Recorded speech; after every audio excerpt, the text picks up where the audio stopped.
Yasin Compare Lab. Best versus best. Ultimate comparison. सोचो, bike चलाने का रोज का खर्चा सीधा आधा, पेट्रोल के दाम की टेंशन खत्म। यही वादा है एक ऐसी मोटरसाइकिल का जो पेट्रोल पर नहीं बल्कि सीएनजी पर चलती है। आइए देखते हैं कि इसकी रियलिटी क्या है। तो आते हैं मेन सवाल पर, क्या एक मोटरसाइकिल सच में फ्यूल का बिल आधा कर सकती है?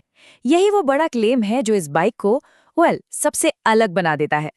तो पेश है बजाज फ्रीडम 125, इंडिया की ही नहीं दुनिया की पहली सीएनजी मोटरसाइकिल। ये सिर्फ एक नई बाइक नहीं है, ये टू व्हीलर मार्केट में एक रेवोल्यूशन लाने की कोशिश है जिसमें बचत और एनवायरनमेंट दोनों का ध्यान रखा गया है। अच्छा, तो सबसे पहले बात करते हैं सबसे जरूरी चीज की, पैसा। क्या बजाज के सेविंग्स के दावे नंबर्स में स्टैंड करते हैं? चलिए इसका पूरा हिसाब किताब देखते हैं। बजाज का जो हेडलाइन क्लेम है ना, वो है पूरे 50% की बचत। मतलब एक नॉर्मल 125 सीसी पेट्रोल बाइक के मुकाबले इसको चलाने का खर्चा सीधा आधा। ये एक बहुत बड़ा दावा है। और यहाँ नंबर्स खुद बोलते हैं। पुणे के रेट्स के हिसाब से देखिए, फ्रीडम 125 सीएनजी पर चलती है सिर्फ 87 पैसे पर किलोमीटर। अब इसको कंपेयर करो होंडा शाइन के ₹1.60 और हीरो सुपर स्प्लेंडर के ₹1.50 से। 100 किलोमीटर में तो फर्क बहुत बड़ा हो जाता है। देखिए, जब इन नंबर्स को एक साथ रखते हैं तो बचत का आइडिया बिल्कुल साफ हो जाता है। फ्रीडम 125 पर 100 किलोमीटर का सफर सिर्फ ₹87 में। वही होंडा शाइन पे 160 और सुपर स्प्लेंडर पे ₹150 लगते हैं। मतलब लगभग आधी कीमत। ओके, पैसों की बात तो हो गई, लेकिन क्या कम खर्चे के चक्कर में बाइक के बाकी एस्पेक्ट से कॉम्प्रोमाइज किया गया है? आइए देखते हैं कि इस टैंक के अलावा इस बाइक में और क्या दम है। इंजन की बात करें तो इसमें है 124.6 सीसी का एयर कूल्ड इंजन जो निकालता है 9.5 पीएस की पावर और 9.7 न्यूटन मीटर्स का टॉर्क। साथ में मिलता है 5 स्पीड गियरबॉक्स। देखो, परफॉर्मेंस को रिव्यूअर्स ने एडिक्वेट बताया है, मतलब सिटी कम्यूट के लिए काफी है। सीधी बात, ये कोई रेस बाइक नहीं है, ये काम की बाइक है। और सबसे इंपॉर्टेंट बात यह है कि इसे शुरू से ही एक सीएनजी बाइक की तरह डिजाइन किया गया है। ये कोई पेट्रोल बाइक पर किया गया जुगाड़ नहीं है।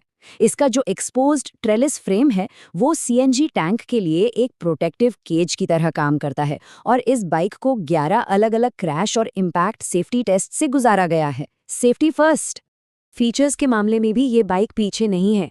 इसमें मिलता है full LCD digital instrument cluster, Bajaj ride connect app से Bluetooth connectivity, call notifications, USB charging port और हाँ, मिड और टॉप वेरिएंट्स में एलईडी हेडलैम्प भी है।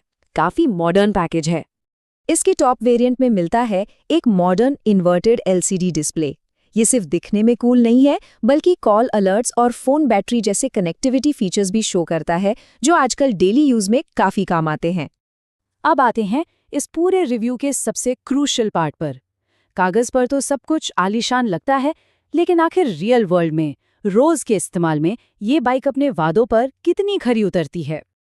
तो एक तरफ है इसकी revolutionary cost saving, solid engineering और मॉडर्न फीचर्स, और दूसरी तरफ है रोज सीएनजी भरवाने का झंझट, पंप पर लंबी लंबी लाइंस और एक्चुअल माइलेज में आने वाला डिफरेंस। ये हैं इसके दो पहलू। जिग व्हील्स ने एकदम पॉइंट की बात कही है।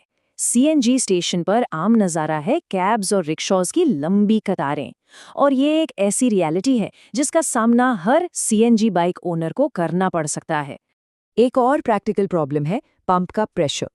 देखिए, कंपनी कहती है कि टैंक 2 किलो सीएनजी का है, लेकिन पंप के प्रेशर पे डिपेंड करता है कि गैस भरेगी कितनी। कई टेस्ट में ये सिर्फ 1.63 किलो ही भर पाया, और इसका सीधा असर पड़ता है इसकी रेंज पर, मतलब रेंज कम हो जाती है। और इसी पंप प्रेशर वाली प्रॉब्लम की वजह से कंपनी के 102 किलोमीटर पर केजी के दावे और रियल वर्ल्ड में मिले 85 किलोमीटर पर केजी के माइलेज में एक अच्छा खासा गैप आ जाता है। ये जानना उन सबके लिए जरूरी है जो सिर्फ क्लेम्स देखकर बाइक लेने का सोच रहे हैं। तो इन सारी बातों को दिमाग में रखते हुए फाइनल वर्डिक्ट क्या है? आखिर ये बाइक है किसके लिए? तो ये बाइक किसके लिए बेस्ट है? उन लोगों के लिए जिनका रोज का चलना बहुत ज्यादा है, जैसे डिलीवरी सर्विसेज वाले, या उन कम्यूटर्स के लिए जिनके लिए पैसा बचाना सबसे ऊपर है। अगर किसी के शहर में सीएनजी नेटवर्क अच्छा है और वो बचत के लिए थोड़ी सी दिक्कत झेल सकता है, तो उसके लिए ये एक जबरदस्त ऑप्शन है। लेकिन किन लोगों को 2 बार सोचना चाहिए? जिनका रोज का यूज कम है, उनके लिए सेविंग्स उतनी बड़ी नहीं होंगी। जो लोग कन्वीनियंस को वैल्यू करते हैं और क्यूज में वेट नहीं कर सकते, या जिनके एरिया में सीएनजी स्टेशन ही कम हैं, उनके लिए ये बाइक परेशानी बन सकती है। और आखिर में ये सब एक बड़े सवाल पर आकर रुक जाता है।